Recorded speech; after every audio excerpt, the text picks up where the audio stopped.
Channel. ఈరోజు దేవుని వాక్యం కీర్తనలు 37:4.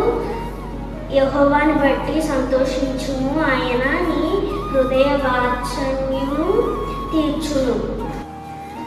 ఆయన ఎందుకు సంతోషించితే మన హృదయ వాంఛలను తీరుస్తాడు. అంటే ఇక్కడ మన హృదయ వాంఛలను అంటే మన కోరికలు ఏవైతే ఉన్నాయో మనం అడిగింది మన ప్రార్థన ద్వారా ఆయన మన హృదయ వాంఛలను తీరుస్తాడు. అంటే మనం ఇప్పుడు ఆయన యందు నిలకడగా ఎవరైతే జీవిస్తారో, ఆయన యందు విశ్వాసంతో ఎవరైతే ఉంటారో ఆయన అప్పుడు మన హృదయ వాంఛలను తీరుస్తాడు. అంటే ఇప్పుడు మనము మన స్వార్థం కొలది ఆయనని అడగకూడదు.